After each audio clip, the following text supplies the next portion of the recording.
ध्यान से देखना और सुनना। तुमने सुना होगा दानौदा में एक महिला ने अपने 8 महीने के 2 बच्चों को खुद मार दिया। पता चला ये बात तुम्हें? नहीं पता चली? जींद का एक गांव है दानौदा। एक महिला ने अपनी 2 बेटियां जुड़वा नवंबर में पैदा हुई थी, अभी 2-3 हफ्ते पुरानी बात है।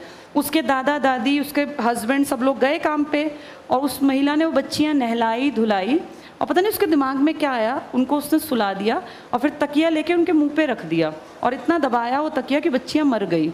जब बाहर से घर वाले आए तो पूछा भाई क्या हुआ इनको, तो बोली हार्ट अटैक हो गया। जैसे ये अजीब सी बात है, उसके घर वालों को भी लगा ऐसे।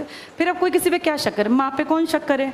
तो उन्होंने उस बच्चियों को, क्योंकि छोटे हमारे हिंदुओं में इतने छोटे बच्चे का अंतिम संस्कार जला के नहीं करते, मिट्टी में दबा के और छोड़ दिया। पता नहीं उस औरत को अपने आप ही गिल्ट फील हुआ होगा, क्या हुआ भगवान ही जाने। 10-12 दिन बाद उसने ये बात अपने पड़ोस की एक औरत को बता दी कि वो लड़कियां मैंने ही मार दी। तो उसको लगा ये बेचारी ना दुख में थोड़ा पागल हो गई है इसलिए ऐसे कह रही है। तो उसने उसकी बात नहीं मानी। फिर उसने 4-5 को बताई कि नहीं मैंने अपनी लड़कियां खुद ही मारी हैं। तो फिर कुछ लोगों को लगा कि क्या पता है सही बोल रही हो, उसके घर वालों को। फिर ये पुलिस में गई ये खबर, पुलिस वहाँ गई, फिर उन्होंने उससे पूछताछ की, क्योंकि हमें ऐसा लगता है ऐसा हो नहीं सकता, माँ ऐसा नहीं कर सकती। जैसे कलयुगी माँ देखो कैसा कर सकती है। अभी 10 दिन भी नहीं हुए, शायद हफ्ता भी नहीं हुआ, एक खबर आई थी कलकत्ता में एक महिला ज़्यादा रील्स बनाने की शौकीन थी, उसने iPhone 14 के बदले अपना बच्चा बेच दिया। पता चला तुम लोगों को? कैसी नालायक महिला थी कि उसको रील्स बनाने का इतना शौक। और एक महिला याद करो राजस्थान की थी, उसके हस्बैंड की कॉन्ट्रैक्ट पे नौकरी थी। उस कॉन्ट्रैक्ट में एक शर्त थी कि 2 से ज़्यादा बच्चे नहीं होने चाहिए। तो उसके बच्चे जो थे, तीसरी बेटी थी, 6 महीने, ये था कि पक्के हो जाएंगे अगर 2 ही बच्चे हैं कुछ कंडीशंस के साथ। तो उसने अपनी तीसरी बेटी को शाम को संडे को ले जाके और हस्बैंड वाइफ ने और नहर में फेंक दिया, चलती नहर में। इतनी सुंदर इतनी प्यारी बच्ची, 6-8 महीने की, बिल्कुल सर्दियों की बात है ये, जनवरी फरवरी की। अगर इन सब को देखें तो ये कलयुगी माएँ ही तो हैं। माँओं पे बड़ी कविताएं लिखी हमने, बड़ा अच्छा अच्छा बोला, लेकिन इनको देखें तो क्या शर्मनाक नहीं है ये? ऐसी हरकतों के कारण हम पीछे आ जाते हैं जब इस तरह की हरकतें, क्योंकि सबसे ज़्यादा फेथ जो कोई कर सकता है वो माँ पे कर सकता है। जैसे बाप पे फिर भी हम सोचते हैं उतना लगाव ना हो, लेकिन ये माँ की घटनाएं बता रही हूँ। बच्चा बेचने वाली भी माँ थी, बच्चियों के मुंह पे तकिया रख के मारने वाली भी माँ थी, वो नहर में फेंकने वाली भी औरत साथ ही थी। इन घटनाओं से क्या पता चलता है कि सोशल वैल्यूज़ ख़त्म हो गई पूरे इंडिया में। और ये ना सच में कलयुग है ये। बच्चा सबसे ज़्यादा फेथ कर सकता है माँ पे। कोई भी अपनी माँ पे आंख बंद करके विश्वास करता है, किसी और पे इतना विश्वास हम कर ही नहीं सकते।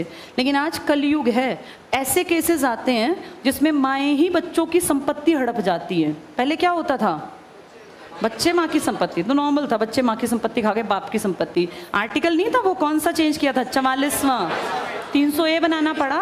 लेकिन आज कलयुग में उल्टा है, माएँ बच्चे की संपत्ति खा जाती हैं। अब क्या करें ऐसे में? इन केसेस को सुन के लगता है कि पता नहीं कहाँ पतन की तरफ जा रहा है पूरा समाज।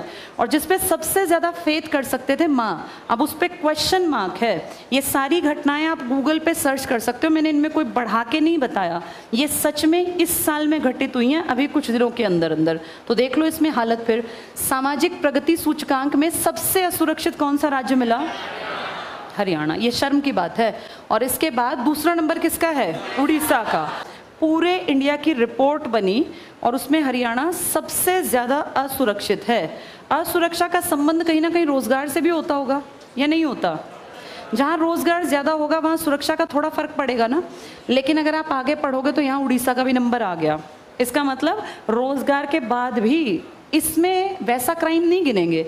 ये क्राइम बेसिकली क्या है, जैसे सिर्फ मारकाट नहीं है, ये आपसी रिश्ते, समाज के संबंध, परिवार के आपस के संबंध, भ्रष्टाचार, ये सब गिना गया।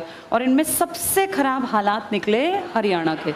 ये बेहद शर्म की बात है। मतलब इंडिया में कहीं भी रह लो, सबसे ज़्यादा असुरक्षित जो फील करते हैं, पहले हम पता है क्या कहते थे, दिल्ली असुरक्षित है, हरियाणा में तो डर है ही नहीं।